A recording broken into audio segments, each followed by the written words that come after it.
Parole de Dieu quotidienne. La Bible est un récit historique de l'œuvre de Dieu en Israël. Elle documente de nombreuses prédictions des anciens prophètes, ainsi que certaines paroles de l'Éternel durant son œuvre à cette époque. Ainsi, tout le monde considère ce livre comme saint, car Dieu est saint et grand. Bien sûr, tout cela est le fruit de leur vénération de l'Éternel et de leur adoration de Dieu. Les gens se réfèrent à ce livre de cette manière seulement parce que les créatures de Dieu vénèrent et adorent leur Créateur avec tant d'ardeur. Certains qualifient même ce livre de céleste. En réalité, ce n'est qu'un document humain. L'Éternel ne l'a pas nommé, ni n'a guidé sa création personnellement. En d'autres termes, Dieu n'est pas l'auteur de ce livre, les hommes le sont. La Sainte Bible est seulement le titre respectueux que l'homme lui a donné. Ce n'est pas la conclusion d'une discussion entre l'Éternel et Jésus, mais rien de plus qu'une idée humaine, car ce livre n'a pas été écrit par l'Éternel et encore moins par Jésus. Il contient plutôt les récits fournis par nombre d'anciens prophètes, d'apôtres et de visionnaires, et qui ont été compilés par les générations suivantes dans un livre d'écrits anciens. Pour les gens, ce livre semble particulièrement saint. Un livre qui contient à leurs yeux de nombreux mystères insondables et profonds que les générations suivantes doivent comprendre. Ainsi, ils sont encore plus portés à croire que ce livre est céleste. Avec l'ajout des 4 évangiles et de l'Apocalypse, l'attitude des gens envers ce livre est nettement différente de celle qu'ils ont envers tous les autres livres. Personne n'ose donc décortiquer ce livre céleste sous prétexte qu'il est trop sacré. Pourquoi, dès qu'ils lisent la Bible, les gens y trouvent-ils un bon chemin de pratique? Pourquoi découvrent-ils beaucoup de choses qui leur étaient incompréhensibles? Aujourd'hui, je décortique la Bible de cette manière, et cela ne signifie pas que je la déteste ou que je nie sa valeur comme référence. Je vous explique la valeur inhérente et les origines de la Bible afin que tu ne restes pas dans l'obscurité. Les gens ont tellement de points de vue sur la Bible, et la plupart sont erronés. Lire la Bible de cette manière les empêche non seulement d'acquérir ce qu'ils devraient comprendre, mais, et c'est plus important, entrave surtout l'œuvre que je compte réaliser. Cela interfère énormément avec l'œuvre future et ne présente que des inconvénients et aucun avantage. Ainsi, je t'enseigne tout simplement la substance et le fond de l'histoire de la Bible. Je ne demande pas que tu ne lises pas la Bible ou que tu proclames qu'elle est totalement dépourvue de valeur, mais que tu aies une connaissance et une perspective correcte de la Bible. Ne sois pas trop impartial.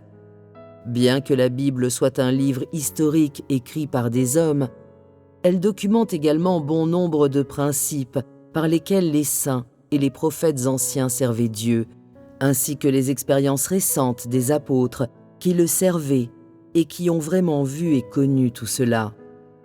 Elle peut servir de référence pour les personnes de l'ère actuelle dans la poursuite de la vraie voie. Ainsi, en lisant la Bible, les gens peuvent aussi découvrir de nombreux chemins de vie qu'on ne trouve pas dans d'autres livres. Ce sont les chemins de vie de l'œuvre du Saint-Esprit, vécus par les prophètes et les apôtres dans les siècles passés. Nombre de paroles sont précieuses et peuvent fournir aux gens ce dont ils ont besoin. Ainsi, tout le monde aime lire la Bible. Tellement de choses restant cachées dans la Bible, les gens la considèrent différemment des écrits des grands personnages spirituels. La Bible est un récit et un recueil des expériences et des connaissances des gens qui ont servi l'Éternel et Jésus dans l'ancienne et la nouvelle ère. Les générations suivantes ont pu en tirer beaucoup d'éclairage et d'illumination, ainsi que des chemins de pratique. La Bible a plus de valeur que les écrits de tout grand personnage spirituel, parce que tous les écrits de ces personnages sont fondés sur la Bible, toutes leurs expériences proviennent de la Bible et tous expliquent la Bible. Bien que les gens puissent être nourris par les livres d'un grand personnage spirituel, ils révèrent donc toujours la Bible, car elle leur semble de si grande valeur et si profonde. Même si elle rassemble certains livres des paroles de vie, tels que les épîtres pauliniennes et pétriniennes, et si les gens peuvent être nourris et soutenus par ces livres, ils sont quand même dépassés et appartiennent à l'ère ancienne.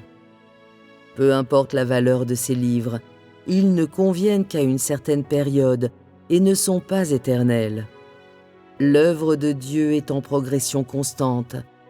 Elle ne peut pas simplement s'arrêter à l'époque de Paul et de Pierre ou rester éternellement à l'ère de la grâce dans laquelle Jésus a été crucifié.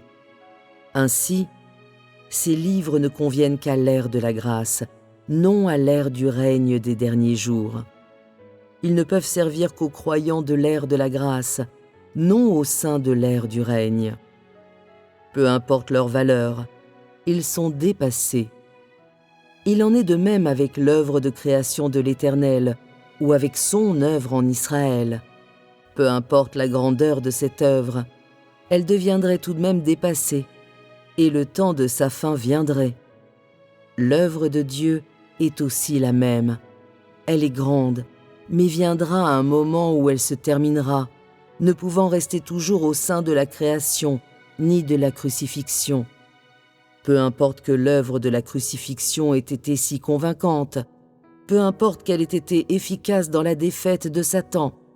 Après tout, une œuvre reste une œuvre, et les airs ne sont que des airs. L'œuvre ne peut pas toujours garder le même fondement, et le temps n'est pas immuable, car il y eut la création, et il doit y avoir les derniers jours. C'est inévitable.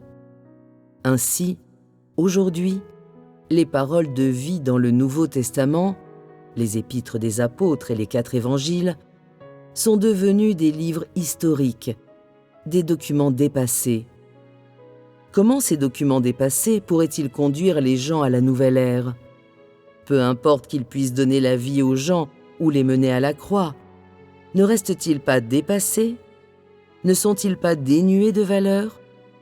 Ainsi, je dis que tu ne devrais pas croire aveuglément en ces documents. Ils sont trop vieux. Ils ne peuvent pas te conduire à la nouvelle œuvre et ils ne peuvent que t'accabler. Non seulement ne peuvent-ils pas te conduire à la nouvelle œuvre et à la nouvelle entrée, mais ils te conduisent dans les vieilles églises religieuses, et s'il en est ainsi, votre foi en Dieu ne régresse-t-elle pas ?